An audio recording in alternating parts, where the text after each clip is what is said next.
Hello, friends and listeners. Evan here. Before we get into today's episode, just a brief reminder that we are about a week away from the end of the year, and we're in the midst of a $25,000 matching challenge. And we have made some amazing progress so far, and it's only because of the people who have decided to give. In order for us to unlock that matching gift of $25,000, we have to raise $25,000 from other people. And if you've already decided to give, thank you so much.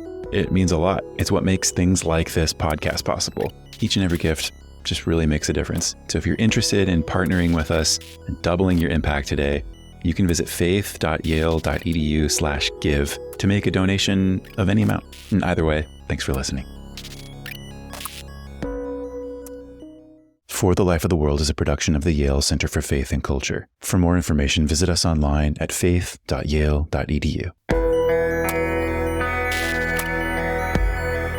This is For the Life of the World, a podcast about seeking and living a life worthy of our humanity.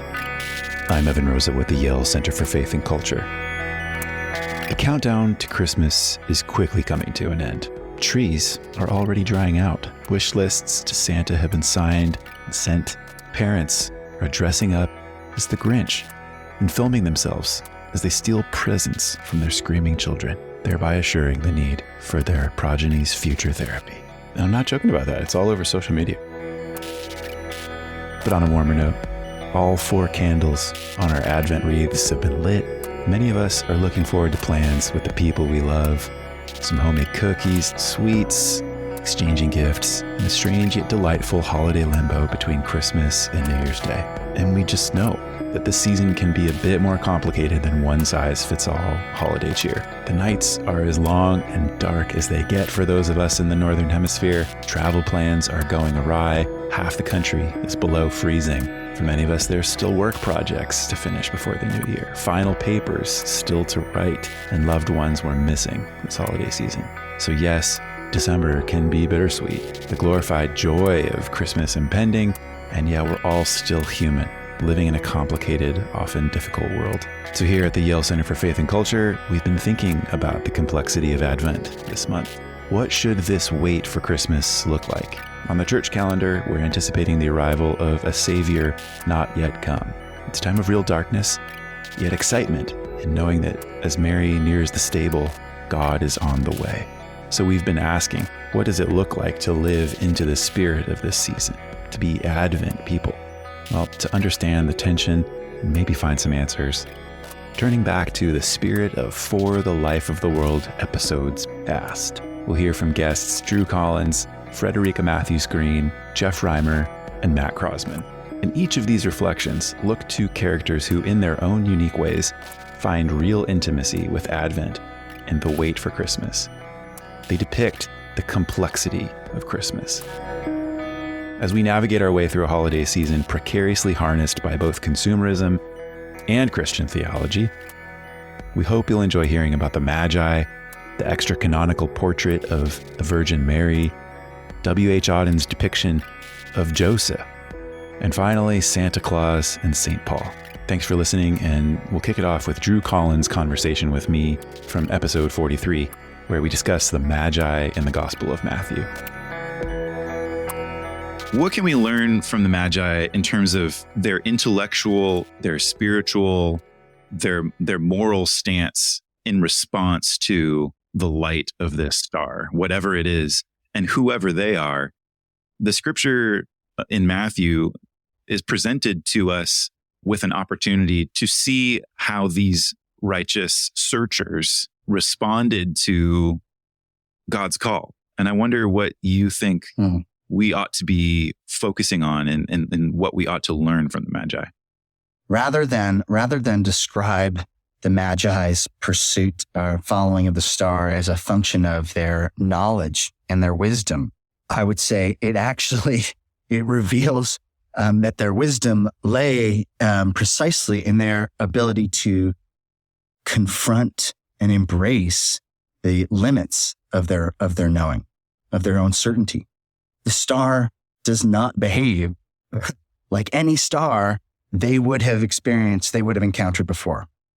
The star stands as an exception obviously a massive exception to the way stars and astral bodies normally behave. Of course. So rather than a sort of an affirmation of the wisdom of astrology, this is, I think the star stands in some senses as a rebuke. The star brings the Magi to the edges of their wisdom. It forces them to look over the precipice of everything they know about the way stars and astral bodies behave. It brings them to the limits of their own knowledge and forces them to entertain the possibility that something is happening beyond their understanding. And it's important to say the same thing. They were alerted. They were alerted to that by attending to their science, by attending to their astrology. It was because they were paying attention to the sky that they saw this star. So there's a certain affirmation of what they were doing, of their sort of concern for creation, their attentiveness to the world around them. But at the same time, there's an undermining of the extent to which that will provide them with the knowledge that they need, the knowledge of who Jesus is. Drew continues on to share his perspective on the end of the Magi story, the gifts of gold, frankincense, and myrrh. Drew explains how this familiar part of the story reveals quite a lot about God's spirit of giving. Well, there's just this extraordinary, again, this is non-Jews, these Gentiles, who at the conclusion of the story, we have no reason to think that they have any real understanding of who it is they've just met. They call him the King of the Jews, but that could mean, as we know, that could mean any number of things, depending on how you understand the kingship. They come and they bring these three gifts: gold, frankincense, and myrrh. We're taught as Christians that God is the gift giver. It is God who gives the gift of life to the world and the gift of God's love. God is the fount of creation, and everything comes from God. And yet here we have these non-Jews giving gifts to God. We focus so much on the giving of the gifts, but we don't ever talk about the fact that God received them.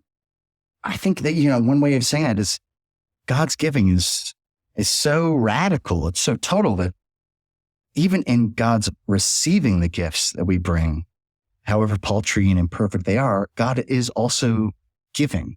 Huh.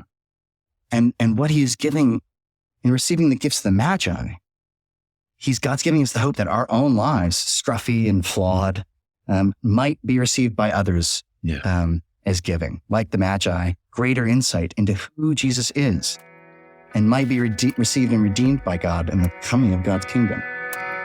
The Magi, in their beautiful role in the Nativity, were not the only ones who found their way to the stable at Jesus' birth. We all likely know the story of Mary and Joseph's journey there, on a donkey, turned away from the inn. Frederica Mathewes-Green invites us into a new portrait of Mary, not quite as commonly known, a portrait from the extra-canonical text, the Gospel of Mary. This ancient text can fill in some imaginative gaps about who Mary was and her significance to the Christian understanding of Christmas.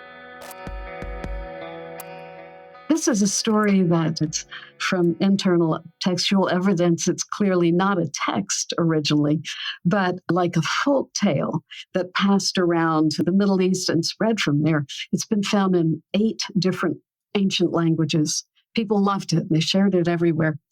And it's a story that probably satisfies some curiosity, that those who love Jesus, after a while, they'd start saying, well, what was his mother like? And where did she grow up? And what were her parents like? And they want to know the prequel. They want to know the story beforehand. How historically accurate is this story is a question. One thing we can notice is that it claims to have been written by James, the brother of Jesus, James, the brother of the Lord. And he also wrote the Epistle of James. So we can see that the early church said the Epistle of James belongs in the New Testament. This Protevangelion of James, maybe not so much.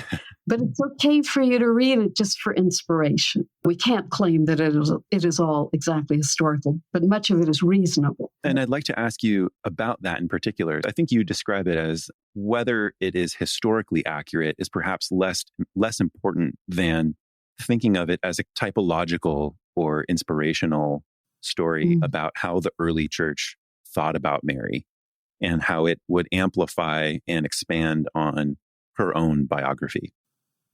Yes, that's true. And I think if you look at a Christian book website today or go in a Christian bookstore, there'll be a whole section of fiction that's like fan fiction. Right. And the authors are not claiming that every word is historical, but they do believe that what they're writing increases our love for these biblical characters. Yeah. And gives reasonable images of what they might have done and teaches us more about the ambiance and the context. So we can look at it as that kind of a story. At the same time, it may have things that are completely historic. It starts out saying her father Joachim was rich and he used to go to the temple and he'd make an offering for himself and also one for the people. And you're thinking, that's the first sentence. Who is Joachim? I never heard of him. Yeah. So it assumes you already know something about this prequel material. And it sets Mary in this very clear context where, like the conception of John the Baptist, she has elderly parents there. This is an example of a very pious, elderly, but wealthy couple. And miraculously, Anna becomes pregnant. And the part about this story that's most controversial is Anna vows, just as Hannah did when she was pregnant with Samuel, if I have a child, Anna says, whether it's a boy or a girl, I will give it to the temple. And so when Mary is 3 years old, they deliver her to the temple. And the Protevangelion says she grows up there. Wow. Sort of like, you know how when it describes the story about Simeon speaking to Mary, there's a prophetess Anna there. It says she never leaves the temple day and night. She's living in the temple.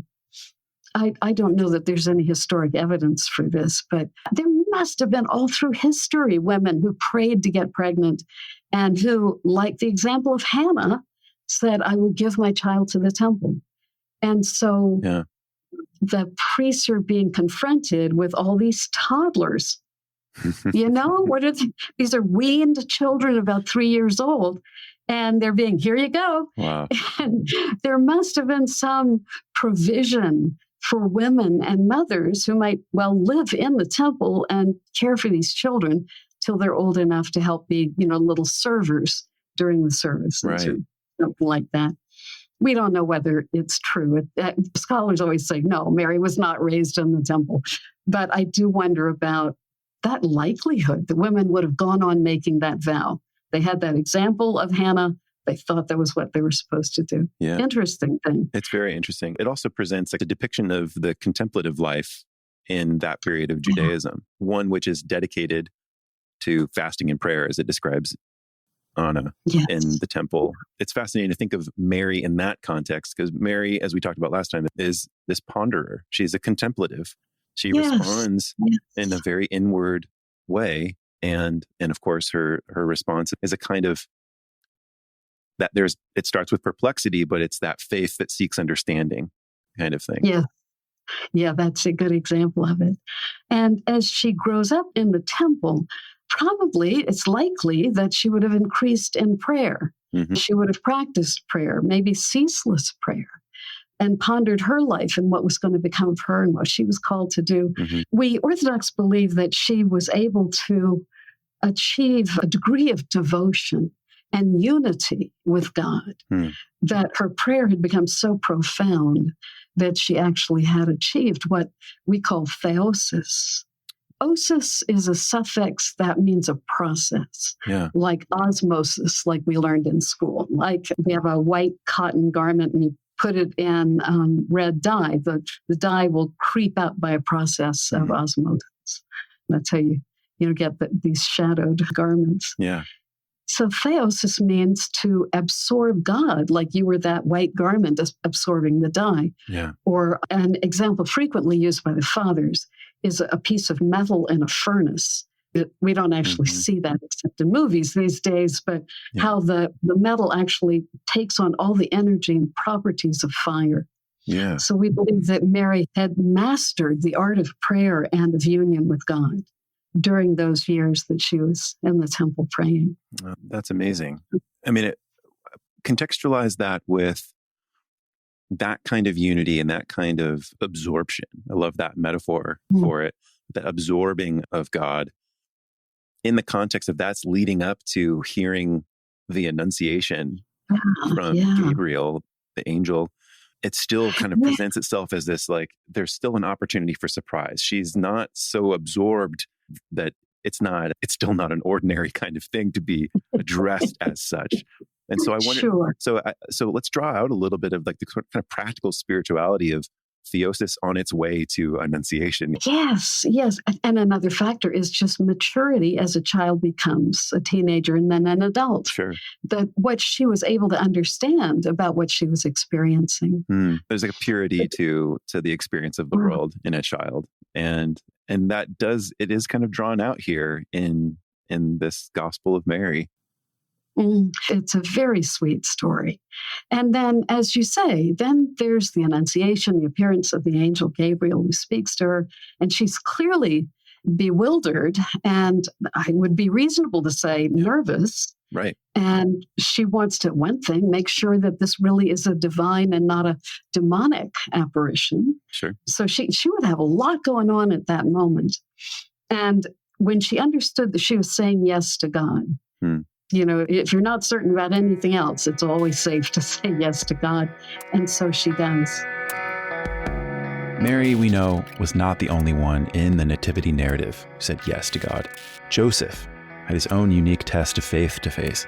Last year, Jeff Reimer joined me on episode 97 to discuss W.H. Auden's For the Time Being, a Christmas oratorio originally published in 1944. Written just as Auden was recovering his own faith in a war-torn world, the poem is a sobering and austere retelling of the Christmas narrative. And in this clip, Jeff and I discuss Auden's portrait of Joseph. Let's contrast that with Joseph. There's all sorts of rejoicing. You get the chorus coming in, as you said earlier, let number and weight rejoice, singing and dancing, let even the great rejoice. There's a way, there's a voice. Let even the small rejoice, let even the young rejoice, let even the old rejoice. And there's all sorts of singing and dancing. And then we get to Joseph. Auden's Joseph is sitting in a bar. His shoes shined, my pants were cleaned and pressed, and I'm hurrying out to meet my own true love. So he's waiting for Mary. And the depiction of Joseph is one place I wanted to hone in on. Yeah. Because the theology of, or maybe even the phenomenology of what it's like to be Joseph in response to this, I think Auden's treatment of it is very fascinating. Yeah. I've noticed, and this is my experience too, a lot of people on their first read through, this is the first part they really connect with. Interesting. I have to say that's the case for me too. He talks about, let me see if I can find it here. Today the roles are altered. You must be the weaker sex whose passion is passivity. Yeah. So you see Joseph having to atone even for the shortcomings and failures of his sex. The role reversal, I think, is an important factor here. Yeah. And it's a little bit of a nod to the kind of feminism that emerges from the Christmas story, which is the leadership needs to come from Mary here. The faithfulness needs to come through Mary. And Joseph the question he's faced with is, should I believe her? Yeah. And that's the temptation, right? This section for Auden is the temptation of Saint Joseph. And whereas Mary's response is one of joy and it's a yes, Joseph's response to Gabriel, at least for Auden here, is one of demanding a proof. Yeah. So give me a reason to believe her. Yeah. And man, I'm amazed by what this section does at a kind of like cultural level when we're thinking about gender and the interaction between men and women and So Joseph says, "How then am I to know, Father, that you are just? To give me one reason." Gabriel's response, just no. Yeah, right. All I ask is one important and elegant proof that what my love had done was really at your will, and that your will is love. Gabriel responds, "No, you must believe. Be silent and sit still." That's so good. And he does. That's the last thing he says. Joseph doesn't say anything more until the very end when they're in the flight to Egypt. Oh, see, that's amazing. And this is to take it out of the gendered context for a moment and just say that Joseph really is standing in our position for humanity in this moment, right? Because this is an experience and an appearance that's just to Mary. That's what the Annunciation is. Yeah. It's not public.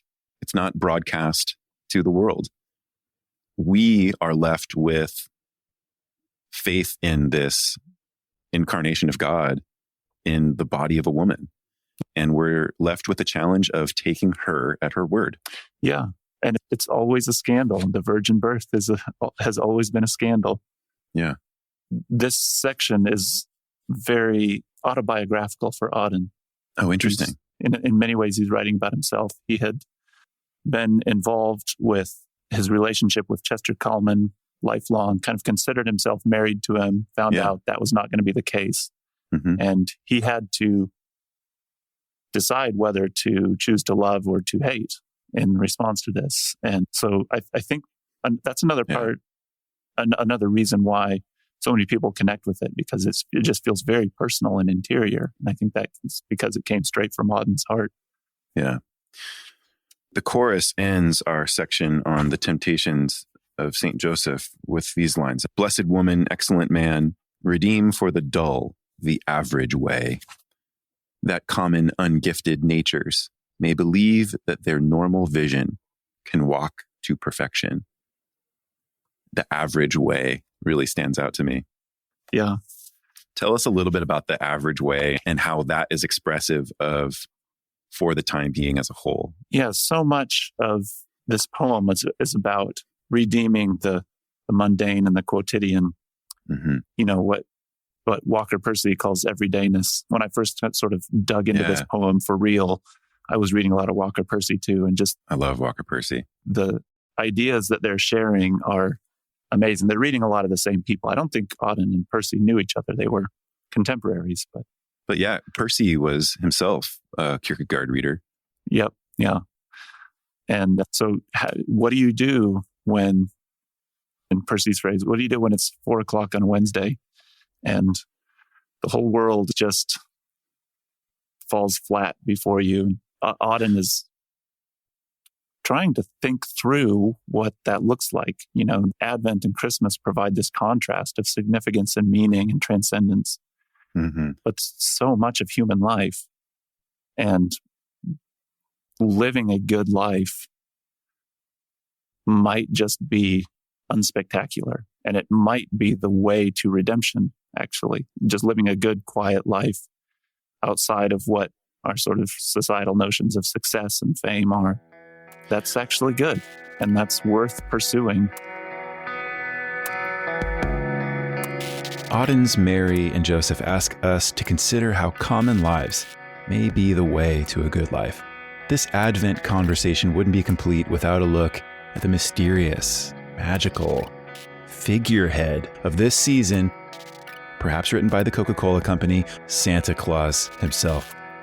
In episode 43, Matt Croasmun joined me to discuss the common theme in recent Christmas movies, which we're about to discuss, that depict Santa needing our joy.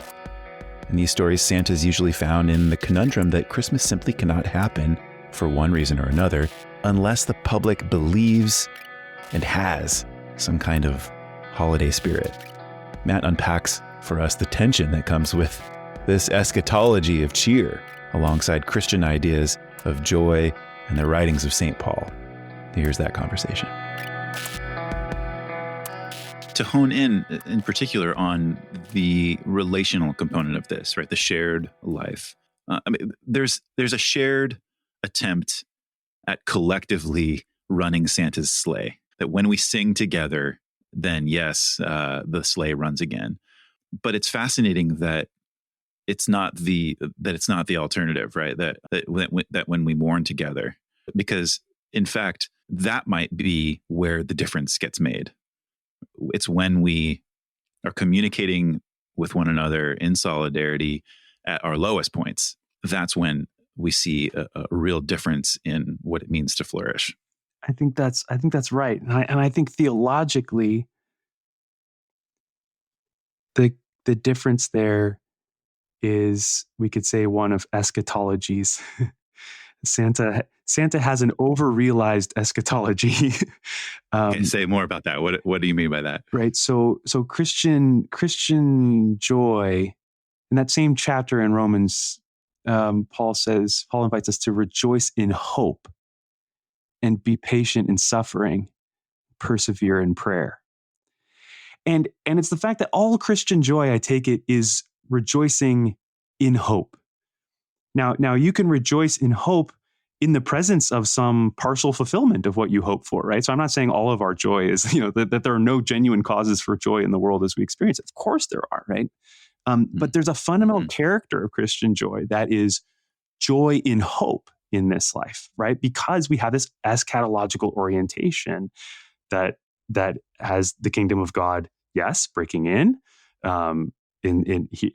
here and there in places, always with incompletion and always with less than our full, at least I'll speak for myself, less than our full sort of devotion to it. We're always weak in our own sort of commitment to it. And yet with hope that someday the kingdom will be established in its fullness. Again, if there's ever a moment for sort of where Christian joy looks as fully realized as it is in sort of the Santa myth, it would be in the world of perfect love. It would be in God having fully sort of remade the world as God's home.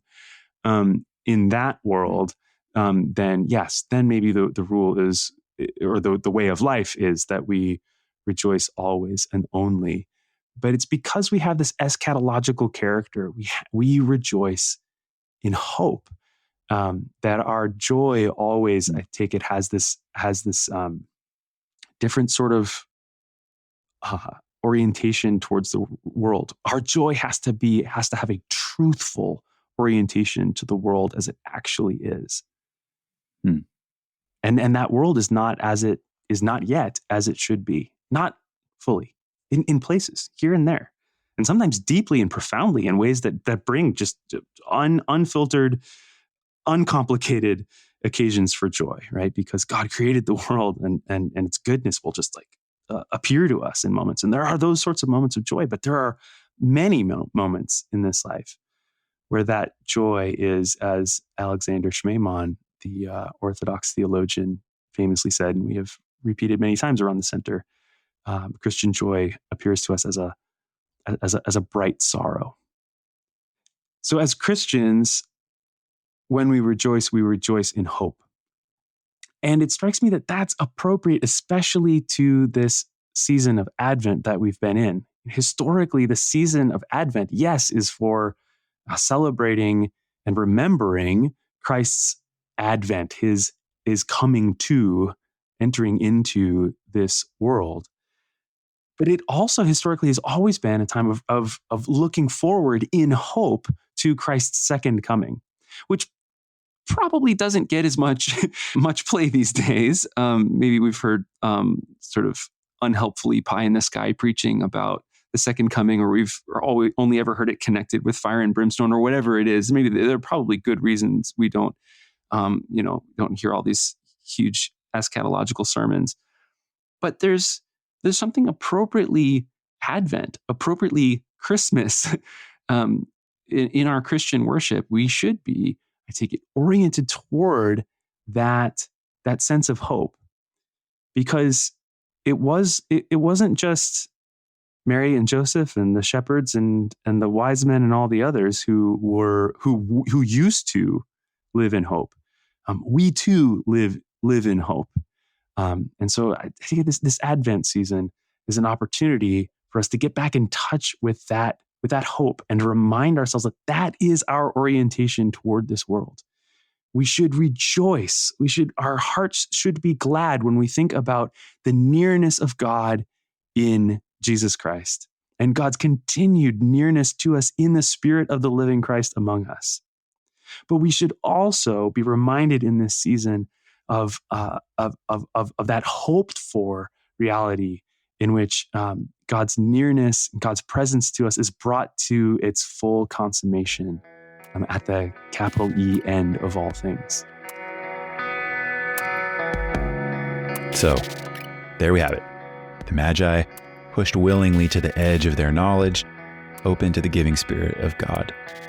An illustration of Mary, living in prayer, which proves just enough to know to say yes when met with her call. W.H. Auden's common Joseph, asked only and profoundly to believe. And St. Paul offering an invitation to Christian joy that, well, differs from Santa's offer, just a little. A conglomeration of Advent people who are waiting, people who are willing. Of course, these portraits don't hold all the Advent secrets of years past, but they can be exciting new ways into the wait, into the season of bright sorrow. Wherever you are and however you're celebrating Christmas this year, we hope these stories have brought you new food for thought and the knowledge that no matter your Advent and Christmas experience, you're not in it alone. And as 2022 comes to a close, we wish you a wonderful Advent, no matter its form, and a very Merry Christmas. Thanks for listening to For the Life of the World.